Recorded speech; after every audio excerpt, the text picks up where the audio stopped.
It's been called a miracle in the history of Chinese education. The National Southwest Associated University was born in the flames of Japan's full-scale invasion and became a beacon of hope in China's darkest years. Behind the gate once stood the classrooms of Southwest Associated University, where lessons continued despite air raids and shortages. In 1937, under the shadow of war, 3 of China's top universities, Peking University, Jinghao University, and Nankai University, were forced to relocate. They first moved to Changsha in Yunnan Province, then farther west to Kunming in Yunnan Province the next year, founding the institution that came to be known simply as Lianda.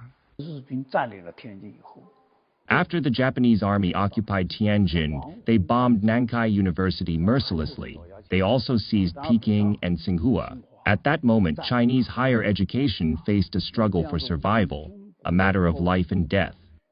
Students and professors set out on 3 separate routes.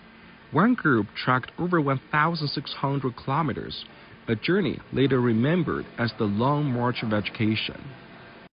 Life in Kunming was harsh. Initially, classrooms were scattered across borrowed buildings. Some colleges, including arts and law, were first set up in Mengzi.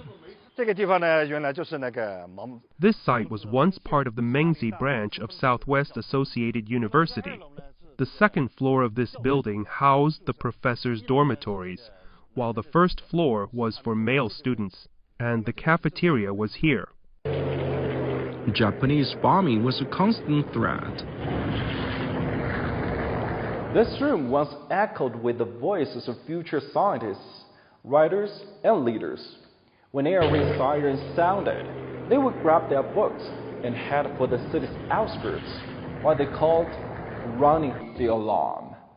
To keep classes running, many teachers rented houses in nearby villages, walking or even riding horses each day to school. Despite hardship, the university nurtured an extraordinary generation, pioneers in science and beyond, who helped shape modern China. Among them, Nobel laureates Chen Ningyan and Cang Dao Li. The Southwest Associated University had a spirit, the very soul of its existence. What was this spirit? Through years of research, we have summed it up in 3 words: science, democracy, and patriotism.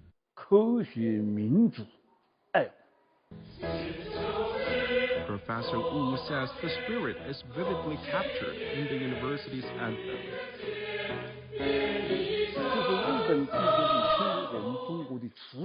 The anthem voices the shame of Japanese aggression and a firm resolve to overcome it. It reflects the teachers' and students' unshakable confidence in victory in the war of resistance. In 2000, when Chen Ningyan revisited the old campus, he could still sing the anthem.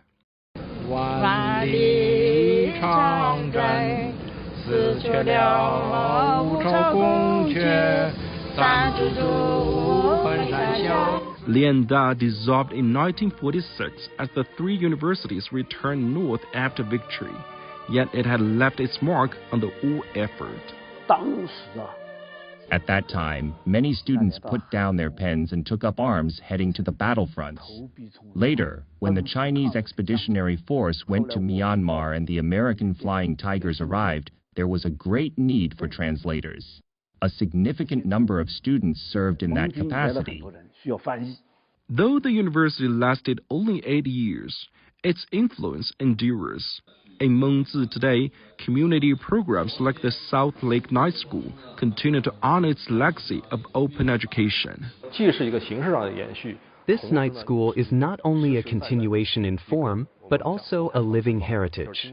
What we do today is much like what they did back then, providing public education, making culture accessible.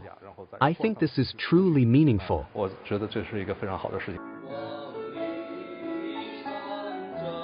8 decades on, the legacy of Southwest Associated University is more than history. It's a living reminder that even in the darkest times, education can light the way and inspire a nation.